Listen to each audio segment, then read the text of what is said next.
जो एक नॉर्मल है, तो मतलब उसके लिए फेम इतना जरूरी नहीं है। नहीं, फेम बिल्कुल जरूरत नहीं है, लेकिन एक चीज ये भी ध्यान में रखें, मैंने कहा बाय प्रोडक्ट होती है। मैंने तकरीबन 16 साल घर पे ऐसे गुजारे। 1998 की बात है कि मैं ग्रेस इंटरनेशनल का डायरेक्टर ऑफ एजुकेशन था, पाकिस्तान, अमेरिका, कनाडा, 3 कंट्रीज का। मैं घर आया, मैं घर में कदम रखने लगा तो मेरी वालदा ने मुझे कहा, निक भाई था मेरा, तो मुझे कहती है भाई आज के बाद तो तुम बाहर नहीं जाओगे ना। मैंने मम्मी की तरफ देखा, उनके चेहरे में कुछ था। मैंने कहा हाँ मैं छोड़ कर आ गया सब कुछ। कहते तुम जब घर होती हो ना तो मुझे बड़ा सुकून मिलता है। 1998 में घर बैठा, 2012 में अम्मी की डेथ हुई, 2014 अबू की डेथ हुई मेरी से। मैं घर पे रहा, 141 कंट्री से लोग मेरे पास आते। सही हो किसी?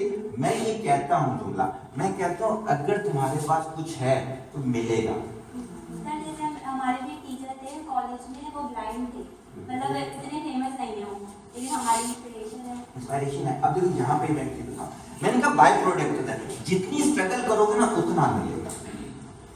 सही, आप अपने पेरेंट्स से इंस्पायर होना भी चाहिए, लेकिन उससे आगे भी चलो।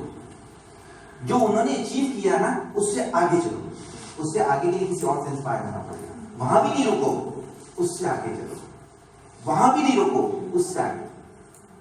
तो तलाश करते रहो ऐसे लोग जो आप लोगों से आगे हो, तो वो बेस्ट है। बजाय इसके पेरेंट्स पे रुक जाओ। नहीं, पेरेंट्स पे रुकना नहीं है, मतलब फर्स्ट इंस्पिरेशन तो बहुत अच्छी बात, बिल्कुल सही, बहुत अच्छी बात है।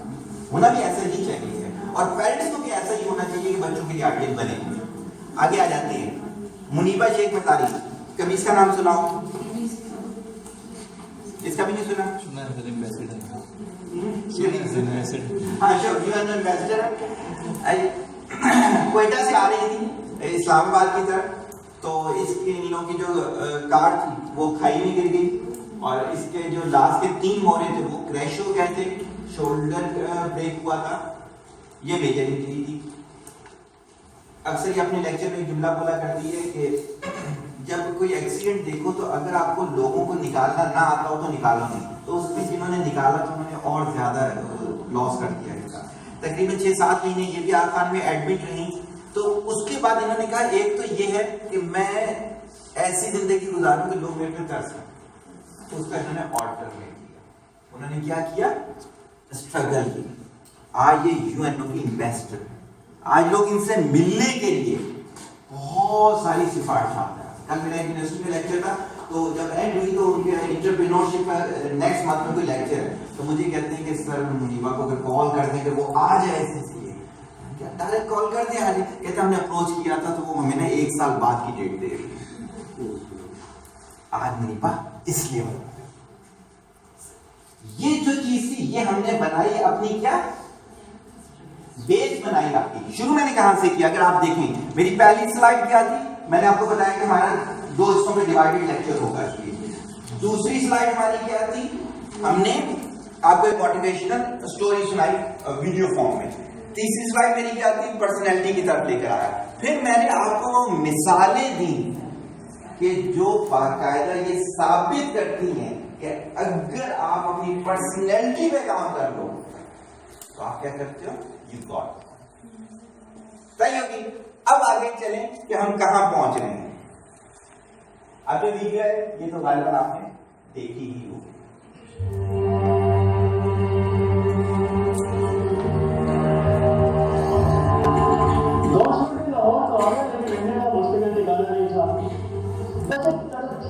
कुछ कर देता है, पैसे नहीं थे, पढ़ाई करी थी, एक अखबार में अप्लाई, मेरे पास 2 बोर्ड लगे, मैंने नौकरी मिली तो उसे अखबार की कैंटीन में सोचा हिम्मत निकालूंगा।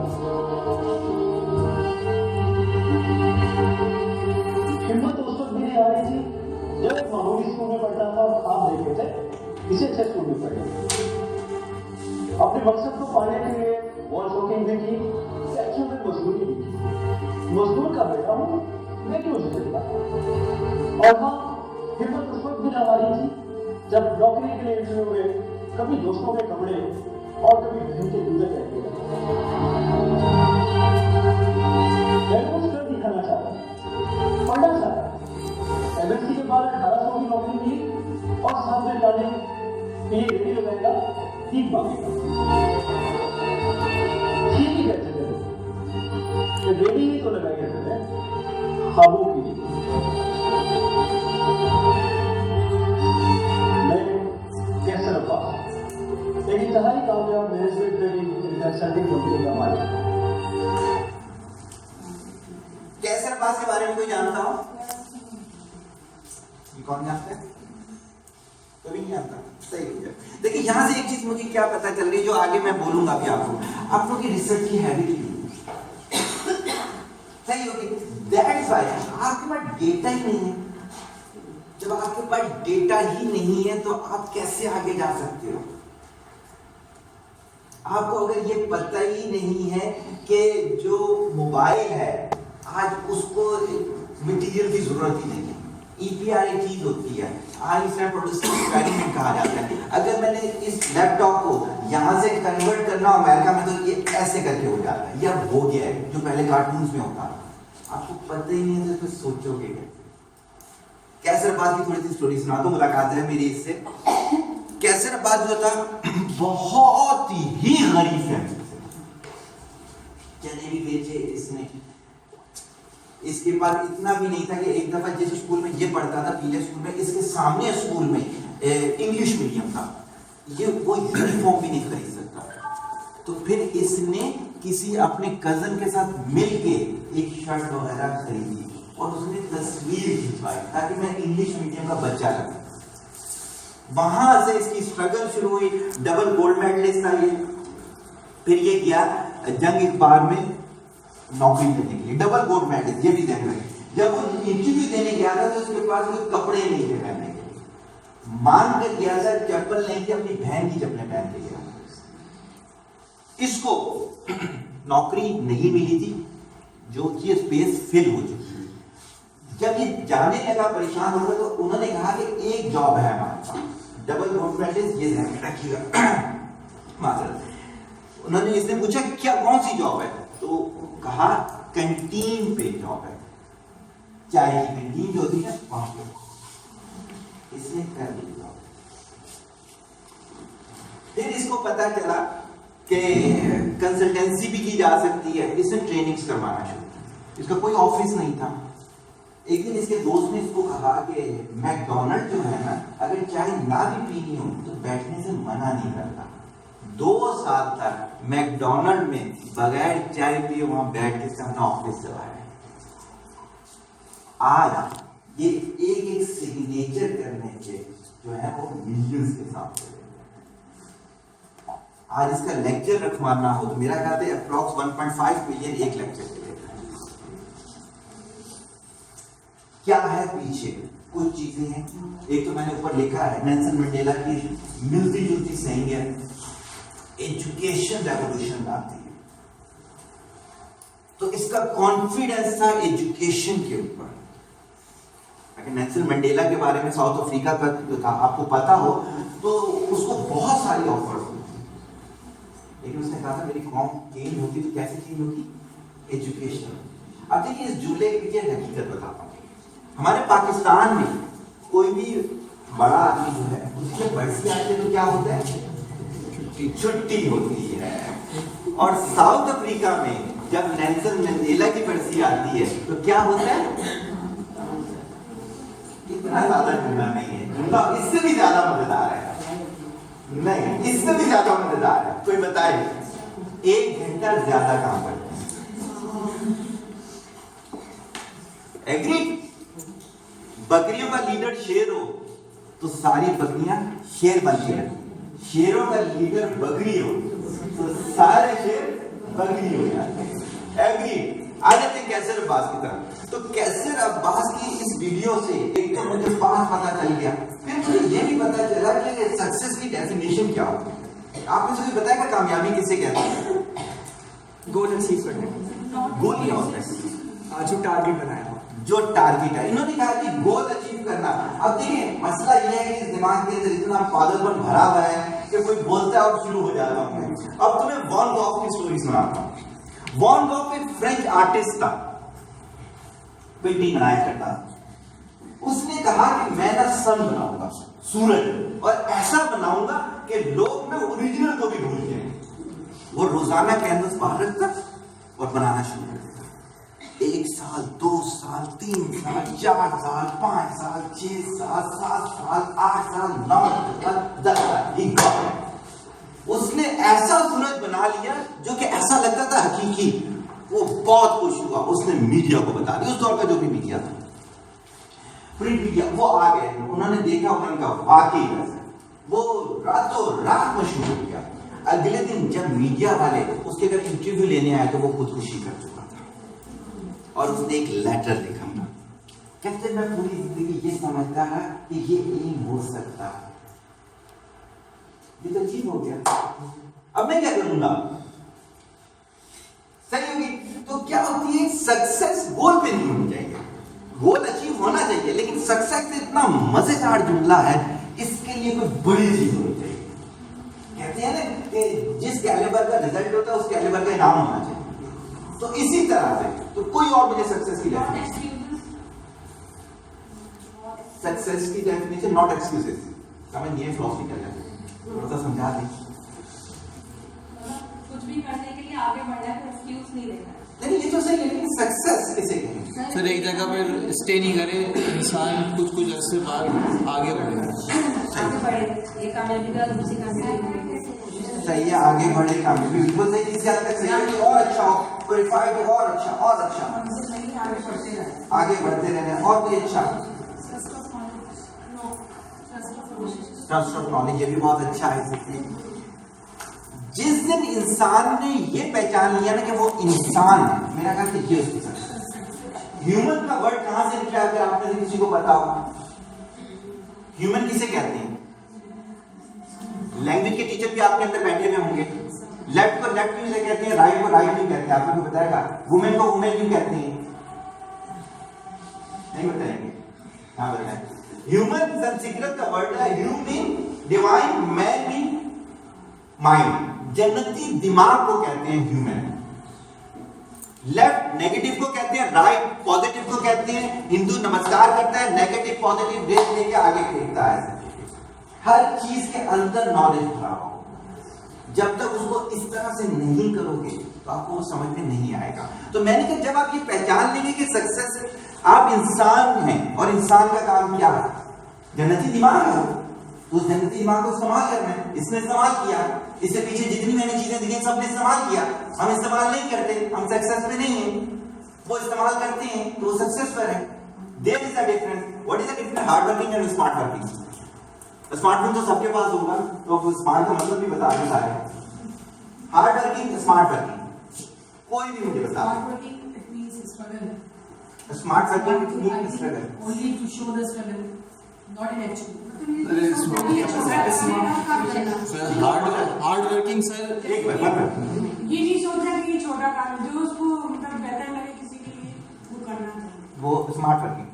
श्योर सर हार्ड वर्किंग जो है और स्मार्ट वर्किंग में ये है कि स्मार्ट वर्किंग जो है वो, अब हार्ड वर्किंग इतनी प्रोडक्टिव नहीं, लेकिन स्मार्ट वर्किंग जो है वो लाजमी है कि उसको प्रोडक्टिव जो है वो होगा, जो प्रोडक्टिव वर्क होगा वो उसमें स्मार्ट वर्किंग जो है। अच्छा, इनका कहना है कि हार्ड वर्किंग प्रोडक्टिव नहीं होगा, स्मार्ट वर्किंग प्रोडक्टिव होगा। श्योर नहीं, अगर हार्ड वर्किंग प्रोडक्टिव है तो वो स्मार्ट वर्किंग में कन्वर्ट हो जाएगी। अच्छा, आप भी सर हार्ड वर्किंग मीन्स है कि वो अपने वो सक्सेस पर नहीं, काम तो कर रहे हैं सक्सेस पे नहीं, लेकिन स्मार्ट वर्किंग यानी वो काम भी कर रहा है उसको सक्सेस भी हासिल है। Sir smart working do your work with efficiently and effectively.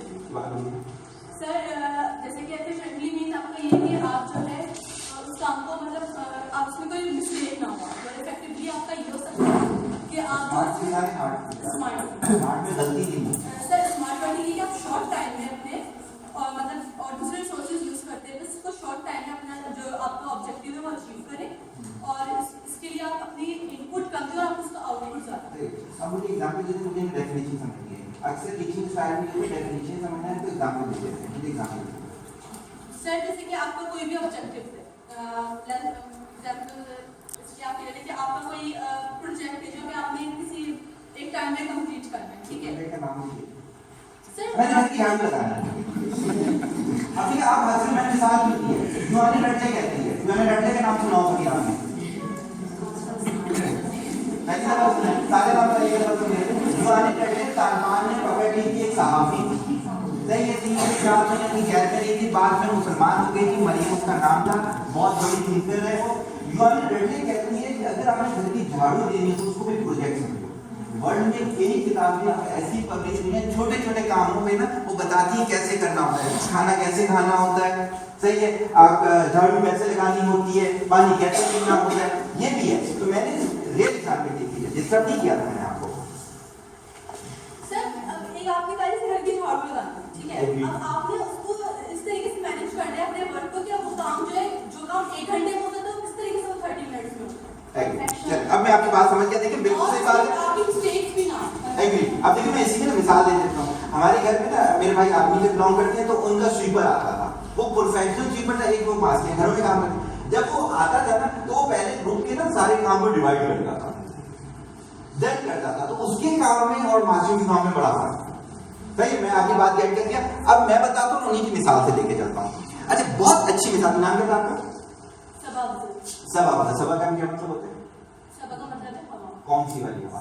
इसलिए हवा 3 तरह की होती है। सुबह की हवा। थैंक यू वेरी मच, अच्छी बात है। तो देखिए सबा ने बहुत अच्छी वो हमें डेफिनेशन दी है। अब आ जाते हैं हार्ड वर्क और स्मार्ट वर्क की, मैं मिसाल दूंगा आप लोगों को। स्मार्ट के जो लफ्ज है ना, एक होता है एब्रीविएशन, एक होता है एक्रोनियम। आप में से एब्रीविएशन और एक्रोनियम का फर्क पता है किसी को? नहीं पता। एब्रिविएशंस में मींस यानी कि डिफरेंट वर्ड्स के जो है वो अलग-अलग मींस होते हैं, और एक्रोनिम मींस यानी एक साथ उसको जो है वो एब्रीविएशन में आपने कहा कि हर एक के अलग जैसे सीपीयूएस सेंट्रल प्रोसेसिंग यूनिट, ये एब्रिविएशन होता है। अच्छा, एक्रोनिम में एक साथ जो है उसको प्रोनाउंस किया जाता है। सही हो गया इसी के याद से। अच्छा, एब्रीविएशन और एक्रोनिम में फर्क ये है कि एब्रीविएशन में जैसे स्मार्ट है, इन सबका अलग-अलग से क्या होगा, पूरा वर्ड होगा, उसमें पहला उठाया। एक्रोनिम में जरूरी नहीं कि पहला ही उठाया जाए, 2 भी उठाया जाए, देयर इज अ डिफरेंस। अच्छा, स्मार्ट में हम लेते हैं, एस से बनेगा स्पेसिफिक, आपका कोई स्पेसिफिक गोल होना चाहिए, सही। एम से मेजरेबल, उसको मेजर भी करते हो। हम बोले कि हम पूरी दुनिया के गरीबों को ना सही कर देंगे, मैं आज जो है ना, मैं आज 100 किताबें पढ़ लूंगा, स्पेसिफिक पता होना चाहिए। जैसे मैं अक्सर बेशतर कहता हूँ, ओपन सेंटेंस नहीं बोलना चाहिए। जैसे अपने बच्चे को बिगाड़ना हो ना, बोल दो कि यार तेरी मर्जी है, जो करना है करना। उसको तो 4, 5, 6, 7 चॉइसेस तो देना, स्पेसिफिक करें उसको। उसके बाद क्या हो गया, मेजरेबल हो गया, एस एम हो गया, ए अचीवेबल। गोल ऐसा रखना चाहिए अचीवेबल हो। मेरी जैसी बॉडी और बोली थी मिस्टर पाकिस्तान बनना है, ये अचीवेबल तो ना हुआ ना इस चीज के लिए हाथ पे। क्या हो गया, हालांकि आर्नल्ड ने इसी बॉडी से शुरू किया था, तो भी आर्नल्ड की स्टोरी सुनाएंगे आपको। Specific, measurable, achievable, R realistic, हकीकत के करीब होना चाहिए। ऐसा नहीं होना चाहिए कि बिल्कुल ही हकीकत से दूर। अक्सर देखकर जब मैं वुमेन्स के लेक्चर दे रहा होता हूँ, तो वो अपनी जो बातें कर रही होती हैं वो मेल वाली कर रही है। मैं कहते नहीं, सबसे पहले मानो कि तुम्हें गौरव, शुरू ही वहां से होगी कहानी। रियलिस्टिक होना चाहिए इस चीज के लिहाज से। क्या हो गया, स्पेसिफिक हो गया, मेजरेबल हो गया, अचीवेबल हो गया, रियलिस्टिक हो गया, क्या रह गया, टाइम बाउंड होना चाहिए। ये था आपका, आपने सिर्फ आखिरी पॉइंट को डिफाइन किया था, सही होगी कि टाइम बाउंड होना चाहिए। मैंने वेट लूज करना है 3 महीने, अगर होगा ना टाइम बाउंड नहीं होगे तो क्या हुआ, किसी ने कह दिया कि मोटे हो या मोटी हो, उस दिन बहुत बुरा लगा यार, शादी में ये क्यों कहा है मेरे को। अगले दिन सुबह उठ के क्या 10 किलोमीटर वॉक की है, क्रंच निकाले हैं, स्क्वाट किए हैं। अगले दिन क्या हुआ कि थकावट जाती, तो उसी ने तो कहा है ना, सारे थोड़ी कहते हैं। अगला 3 से तीसरा दिन हो गया, यार मोटे भी तो अच्छा काम ही करते हैं, इससे क्या होता है। 5वां दिन हो गया तो ये शादी में निकाल दिया गया, सही हो गया। तो क्या है कि जब तक आपसे टाइम बॉन्ड। अब देखिए ये स्मार्ट थे सारे लोग, मैंने पीछे जितनी मिसालें दी तो आप मेरी स्मार्ट की डेफिनेशन को उसके ऊपर मैप कर रहे हैं, तो ये सारे स्मार्ट थे। अब मेरा आपसे क्वेश्चन है, क्या आप अपने आप को स्मार्ट कहते हो अकॉर्डिंग टू दैट डेफिनेशन? नहीं कहते तो हाउ इज इट पॉसिबल कि आप माशरे को कोई बहुत अच्छा आउटपुट दे होंगे? नहीं दे सकते। हमारी गलतियां क्या क्या हैं? हमारी गलतियां ये हैं कि हम कुछ भी नहीं करते और तकदीर पे डाल देते। मैं कहता हूं वो दुनिया के नाकाम तरीन लोग हैं जो सिर्फ तकदीर पे भरोसा करते हैं। दूसरी चीज, जो मौजज़ों का इंतजार करते हैं कि मौजज़ा होगा, एक दिन क्या होगा, लॉटरी खुलेगी, मैं बिलियनर हो जाऊंगी इसके लिए, नहीं एक दिन होगा कि मेरी यूनिक किताब पब्लिश हो जाएगी। मेहनत करोगे तो कई ऐसे काम होंगे जो मौजज़े ही लगते होंगे।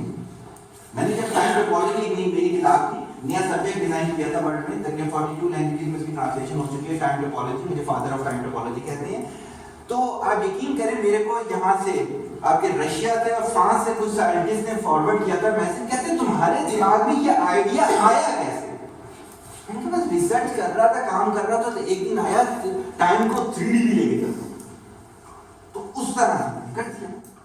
तो मौजूदे उस वक्त होंगे जब आप स्मार्ट काम करेंगे। जब आप स्मार्ट काम ही नहीं करेंगे, हार्ड वर्किंग करते रहेंगे, सुबह 9 से शाम 9 तक जो है सिर्फ खुदाई करते रहेंगे,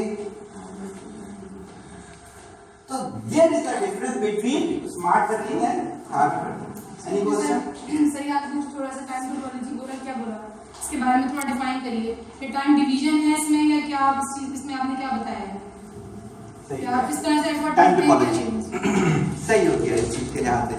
छोटी सी चीज चलती है, मार्कर नहीं होगा हमारे पास, बहुत मार्कर और व्हाइट बोर्ड अरेंज करना तो मेरे जहन से लास्ट उसमें मार्कर होता तो थोड़ा आप लिख ही लेते। टाइम, सबसे पहले तो इस चीज को चलते हैं कि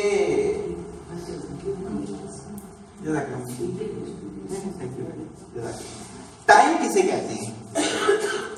टाइम, देखिए कुछ भी बोला करें, खौफजदा ना रहा करें। जब तक आपके अंदर खौफ है ना, आपको आगे निकलते हैं, तो खौफजदा ना रहा। तो टाइम किसे कहते हैं? डेफिनेशन, कोई डेफिनेशन नहीं है। टाइम की डेफिनेशन मैंने दी थी, time is equal to energy over time. आप में से जो भी फिजिक्स और केमिस्ट्री पढ़ाता होगा ना, उसे पता होगा हाइजेनबर्ग अनसर्टेनिटी प्रिंसिपल है, delta E into delta T is equal to H। सही हो गया? डेल्टा E एनर्जी के लिए है, T टाइम के लिए है, H को एक्सटेंशन कांस्टेंट कहते हैं। H कहां से निकला था? मेंशन द सीरीज है, मुनीर से मेरी कमिटमेंट है, उसमें मैं आपको बताऊंगा कि ये टॉपिक पढ़ते कैसे, ये टॉपिक पढ़ाते कैसे। परसों जहाँ यूनिवर्सिटी में मेरा लेक्चर था, तो एक टीचर ने माइंड किया, कहते हैं इसका मतलब हम अपनी डिग्रियां जला दें। तो आपकी अपनी मर्जी है यार, सही, आप लोगों को पढ़ना है तो चाहिए, नहीं पढ़ा तो आप पढ़ा नहीं सकते, तो आपको पहले पढ़ना सीखना पड़ेगा, फिर पढ़ाना।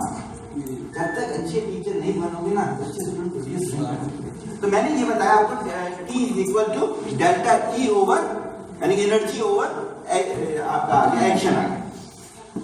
Time is directly proportional to energy है, इनवर्सली प्रोपोर्शनल टू एक्शन होगा। अब टाइम टोपोलॉजी में मैंने ये बताया था, science of situation with respect to time. Science of situation with respect to time कैसे हैंडल किया जाता है। YouTube पे मेरे नाम से ही लेक्चर है, कभी जाइएगा मेरे चैनल के ऊपर, तो यहाँ फिर से लिख दीजिएगा father of time topology Sabir Ahmed, तो गूगल मेरे को टॉपर लेकर आता है अल्हम्दुलिल्लाह, तो आपको वहां पे हो जाएगा। फ्यूचर के लेक्चर में मेरा टाइम मैनेजमेंट का एक लेक्चर होगा, ये नेक्स्ट वर्जन है टाइम मैनेजमेंट का। मेरा ये इख्तिलाफ था टाइम मैनेजमेंट पे कि टाइम मैनेजमेंट तो एक सिंपल ब्लॉक्स बना दिए जाते हैं। मैंने जो टाइम टोपोलॉजी लेकर आया था वो इंटरनल सिचुएशन भी लेकर आया था। अभी आप आगे भी देखोगे, जैसे मैं आपको लेके चल रहा हूँ ना, आप देखिए मैंने शुरू में आपसे कमिटमेंट किया, ये 3 घंटे इंशाल्लाह आपकी जिंदगी के यूनिक 3 घंटे बनने जा रहे हैं। आपका इंटरनल बिल्ड होना शुरू हो जाएगा और एट द एंड जो है वो आप कुछ करने के काबिल होंगे। एग्री? आगे आती है। अब मैं लेकर आया हूं सिर्फ 4 से 5 मिसालें पर्सनैलिटी के लिए। पर्सनैलिटी 4-5 मिसालों से बनती नहीं है, जिससे मैं आपके अंदर ट्रस्ट पैदा करूंगा। सही? देन आपको पता चलेगा क्या एक मिसाल ध्यान में आगे, हालांकि एजुकेशन के लिए बहुत जेन्युइन मिसाल है जो मैं आपको दे रहा हूं, लेकिन मुझे यही बोल देनी चाहिए। अरस्तु के पास एक बच्चा आया पढ़ने के लिए। अरस्तु ने कहा क्या चाहते हो? कहते उस्ताद मोहतरम आपसे पढ़ना चाहते हैं। कहते यार आज तो मैं समुंदर पे जा रहा हूँ नहाने के लिए। तो फिर उस दौर में आपको पता था कि दूर दूर से आते थे और उधर ही रहा करते थे। कहता है मेरे साथ चलना है तो चलो। समुद्र पे अरस्तु के साथ चला गया। अरस्तु कहता है चलो समुद्र पे भी मेरे आगे चलो। कहते हो साथ में मुझे तैरना नहीं आता। कहते हो उस्ताद तुम्हारे साथ है। वो चलना शुरू हुआ, घुटने तक पानी में चला गया तो बच्चा डरना शुरू हुआ। कहते हो उस्ताद मोहतरम मुझे तैरना नहीं आता। कहते उस्ताद तुम्हारे साथ है। चलते हुए हिप तक पानी आ गया। कहते उस्ताद मोहतरम मुझे तैरना नहीं आता। कहते उस्ताद तुम्हारे साथ है। करते करते गर्दन तक आ गया। उसके बाद उसने डूबना शुरू कर दिया और कहते उस्ताद मैं मर जाऊंगा, बचाओ बचाओ बचाओ। अरस्तु ने उसे पकड़ा, उसे बाहर ले आया, थोड़ा सा पानी उसके अंदर चला गया था, पानी निकाला। जब वो होश में आया ना तो कहता है खुदा का शुक्र है मैं बच गया। तो अरस्तु कहते क्या हो गया था तुम? कहते उस्ताद मोहतरम मैं मरने वाला था। कहते जब तक तुम इस तरह से नॉलेज के लिए नहीं तरसती हो गए तुम्हें नॉलेज नहीं। तो नॉलेज के लिए जब तक आप ऐसे नहीं होगे ना कि आपको लगे कि नॉलेज नहीं मिलेगा ना तो आप मर जाओगे। उस वक्त तक आपको नॉलेज नहीं मिलेगा। उस वक्त तक क्या मिलेगा आपको? Information. What is the difference between information and knowledge? तो मुझे बताएगा?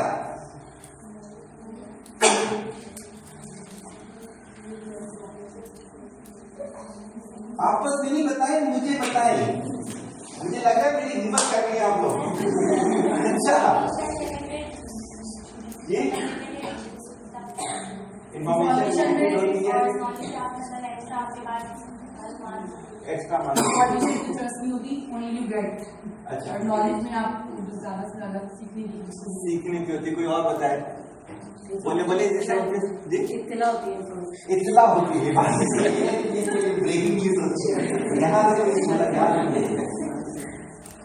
Information and knowledge.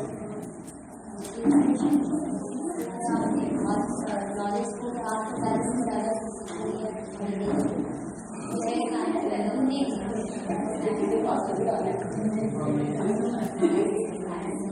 किसी पास आपके पास इंफॉर्मेशन है या आपके पास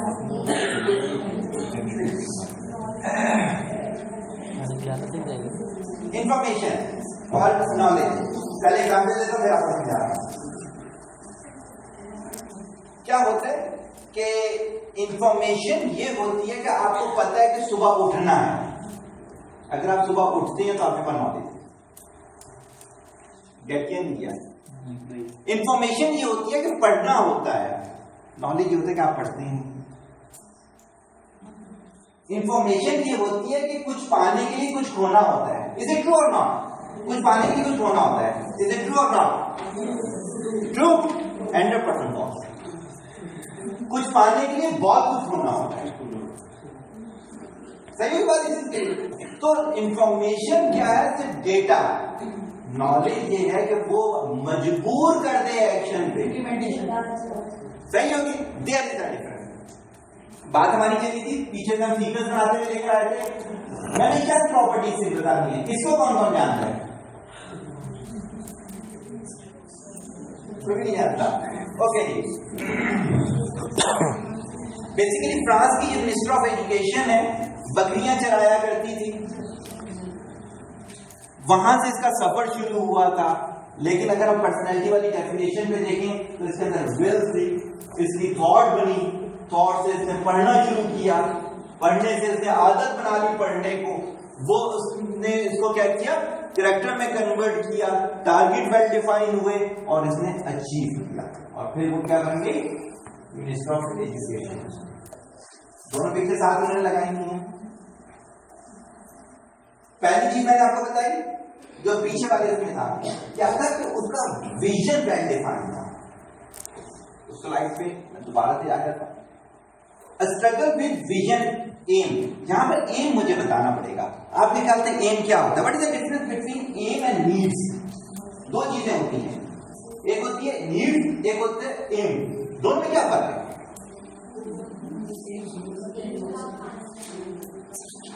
बता रही आप मेरे को या खुद से बता देना क्या है एम और इरादा। एम का मतलब इरादा, इरादा करना, मकसद बनाने, मकसद बनाना।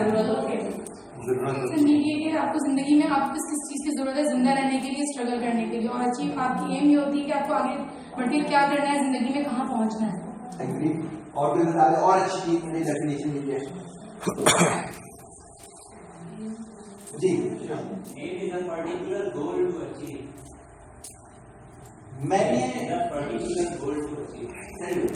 मैंने डायरेक्टली डिग्री नहीं ली, ये एम है।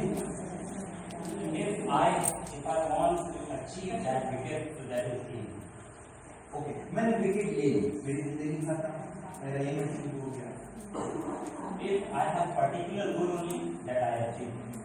अच्छा, इसका मतलब जिंदगी में इससे ज्यादा एम नहीं हो सकती। Thank you very much. चलिए, अकॉर्डिंग टू हिम क्या था? मोहम्मद शहजाद। शहजाद का मतलब क्या होता है? प्रिंस, शहजादे को कहते हैं। अच्छा, उसमें क्या हुआ कि इन्होंने ये कहा कि जो आपने टारगेट रखा, choose a particular goal, it's ये नहीं होता है। आगे मैं आता हूँ तो आपको मैं डिफाइन करता हूँ। पहले मैं नीड्स और एम का थोड़ा फर्क आपको बताता हूँ। आपके इधर पंखे लगे हुए हैं, इसकी इलेक्ट्रिसिटी नीड है और हवा देना इसका मकसद है। अगर ये इलेक्ट्रिसिटी तो पूरी ले रहा हो 100 वॉट पे चलते हैं ये लोग, और हवा ना दे रहा हो तो क्या करना चाहिए? चेंज कर देना चाहिए। यहाँ से एक और चीज हमें पता चली, नीड पूरी कर रहा हो, एम ना दे रहा हो, टीचर पढ़ा ना रहे हो, सिर्फ पे ले रहे हो, क्या करना चाहिए? चेंज कर देना चाहिए। Thank you very much. अच्छा, गाड़ी जो होती है पेट्रोल से चलती है, पेट्रोल की नीड होती है और ट्रांसपोर्टेशन उसका एम होता है। इसी के लिए पेट्रोल तो खा रही हो, ट्रांसपोर्टेशन ना दे रही है, तो क्या करना चाहिए? एम करना चाहिए। देखिए रब कितना अच्छा है, नीड सारी हमें दे रहा है, हम उसका मकसद तो पूरा ही नहीं करते। सही है। तो क्या होता है कि जिंदगी के एम होते हैं, बड़े बड़े लोगों के बड़े बड़े एम थे। अब्दुल सत्तार रेज़ी का जो एम था वो ये था कि गरीबों की मदद किया करता था। ये जो डॉक्टर कदीर खान जो था, उनका एम क्या था? पाकिस्तान को क्या था? न्यूक्लियर पावर बनाना था। तो ऐसी चीज जो कि आपको लाइफ के एंड तक लेके जाए, वो एम होती है। अगर लाइफ के एंड से पहले ही आप लोग रुक जाएंगे तो क्या होगा? वो एम नहीं होगा। साल पार्टर की मिसाल दे देता हूं। साल पार्टर का नाम सुना हो कभी आपने? जुल्फिकार भुट्टो का नाम सुना हो कभी आपने? गुरु रजनीश का नाम सुना हो कभी आपने? पुरुषों का नाम सुना हो कभी आपने? नहीं सुना, कोई मसला नहीं है, आगे चलते हैं। ठीक है। साल पार्टर जो था, ये फिलोसोफर था, बहुत बड़ा थिंकर था। इसको नोबेल प्राइज अनाउंस हुआ था, उसने नोबेल प्राइज नहीं लिया। खास बात, इनको तो और भी दुनिया में बहुत है। जब इसको नोबेल प्राइज के लिए अनाउंस हुआ और इसने मना किया, तो जुमला जो था ना, देखो बड़े लोग बड़ी हरकतें करते हैं, छोटे लोग छोटी हरकतें, फर्क है। सही है। तो जब एक बादशाह को कैद किया गया तो उसने कहा मैं तुम्हारे साथ क्या करूं? कहते जो बादशाह एक दूसरे बादशाह के साथ करता है। साल पार्टर ने ये कहा कि अगर मैंने पूरी डेडिकेशन से